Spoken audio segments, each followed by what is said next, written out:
A leading charity has warned a rate of 5 new Ebola cases an hour in Sierra Leone means healthcare demands are far outstripping supply. Save the Children says there were 765 new cases of Ebola reported in the West African state last week alone, while there are only 320 beds in the country. Experts and politicians are meeting in London to debate a global response to the crisis as we speak.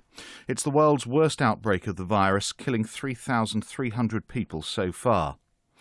In Norwich over the weekend, there's an appeal to raise awareness as part of Black History Month, with a special event going on at the Forum.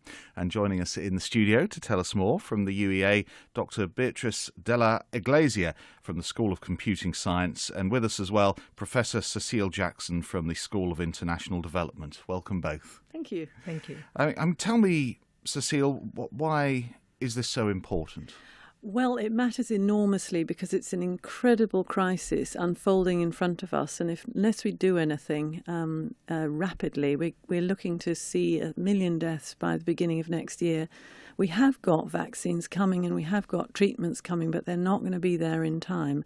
And because this is such an infectious disease, it's very difficult to control in such poor countries. And so it's absolutely vital that everyone gets behind this right now. Beatrice, are you heartened that there's this meeting going on today in London? I think hopefully this will help to raise awareness, because I think the community, the international community so far has been a little bit slow in the response. And this is why we're seeing the epidemic that we are seeing currently. So things are beginning to look up in the sense that there is more media coverage, there is more international aid coming. And this is what we really need, because this epidemic is in what we call now exponential growth. And that means it doubles every 3 weeks. If we do not do something now, we will be looking at 40,000 people in December, 80,000 people in January, and it goes on and on and on. And the climate of fear with this outbreak is even further spreading, isn't it? It's affecting more people than just the fear of catching it. Yeah, the fear of catching it and the way in which people seek to explain it and come up with, very problematic explanations locally and so on. And yet what we have got is a brilliant NGO. We've got Médecins Sans Frontières, which is just brilliant. Non-governmental organisation who does the very best possible work in these circumstances. They're out there at the frontier. So we're very fortunate that we have got people out there that can do something about it. And that's why we've chosen to use them as the recipients of all the funds that we managed to raise through this campaign. Are you worried at all, Beatrice, that there hasn't been enough coverage of this? The people in the West, us, as people, we don't really know enough about it. I think, yes, there hasn't been enough coverage because the world is occupied with so many other issues at the moment, which seem to be very prevalent, whether it is the issues of the Middle East or whether there is the Scottish referendum, etc. Our minds have been elsewhere. And the problem is that this is unfolding now. And if we don't do something today, we could be looking at something as catastrophic as, say, the Rwandan tragedy, where we look back and we think, why didn't we do anything in time? This is in time. It has to be now. So I think the important thing is that more awareness is raised, that people begin to think about this as something that needs help now, and they come forward to donate. MSF, Médecins Sans Frontières, are an excellent charity, and I think they are doing a lot of the very scary work. I wouldn't dare to go to the Ebola front. I will be too scared personally. I look at them, dealing with patients that are very infectious, with a lot of compassion and the kind of work that they do is amazing. I wouldn't dare to do it, so that is why I am so motivated to help them from here. And I think if people donate, if they come and buy a book, we're going to be selling books in the market, second-hand books.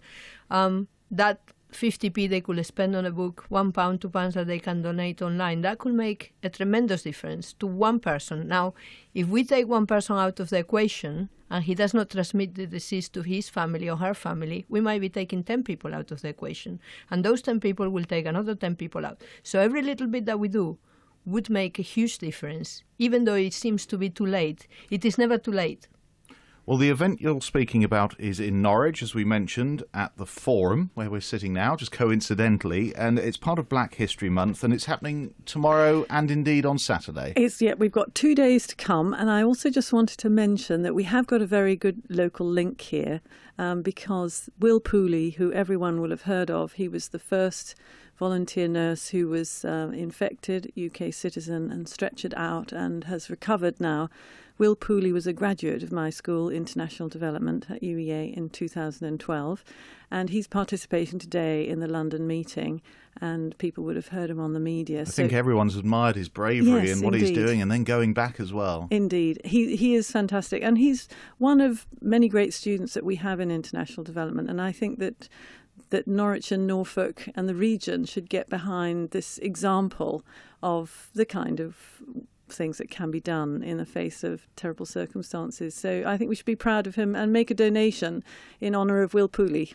Well, tell me what's happening then at the Forum, because people can come along in person and buy things at a sale. They can. We've got a big donation of second-hand books that we're selling. We've got some cake. They can just make donations, talk to us about it, and they can see where to give their donations online, because we have a site set up on Just Giving, which is a very good internet site where people can very simply, with 2 clicks, go and put some money in. So we'll leave the details of that with you, but it will be very easy for people to make donations or to just come and buy a book or eat some cake. Well, that's never a bad thing, is it, to eat some cake? Now, tell me, Beatrice, there's also, apart from the website, there's also a text number, isn't there? Yes, they can even quickly and easily donate by text. If they text EBOL, EBOL 49, and that is all together, £2, to the number 70070, that will donate £2 straight away. It will cost them nothing on their mobile phone charges. It will be just the £2, and they might even be able to gift aid that if possible, and we will get even more out of that. Or they could donate, change the amount to £3, £4 or £10. So text EBOL 49, EBOL 49, and then the amount that you'd like to give to the following number, 70070, 70070. Yes. And it's as simple as that. And hopefully we will make Norfolk the most caring country in terms of, or county, sorry, in terms of Ebola. So we can, be at the forefront of this effort to help MSF to do their work. What do you think the future holds then, Cecile? Because obviously it's tremendously worrying to anyone who knows anyone, and to all of us, and particularly to people who know anyone in West Africa. It's a pretty bleak outlook, isn't it? But I suppose the medical profession are working very hard on this. I think the medical side of things is going to get under control eventually, but it's the damage that's done in the short run.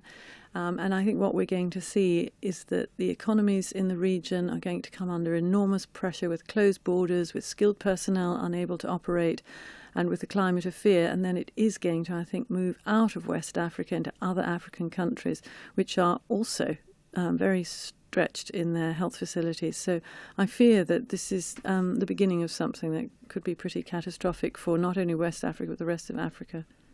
Well, just a reminder that it's happening in Norwich at the Forum, a fundraising event as part of Black History Month. It's tomorrow and Saturday. Come along and give if you can, and buy some cake and books and things. Both of you from the UEA, many thanks for joining us. Professor Cecile Jackson, thank you. Pleasure. And indeed to Dr. Beatrice de la Iglesia, your you very lovely much. Spanish voice gracing the airwaves today. Thank you. Thank you very much.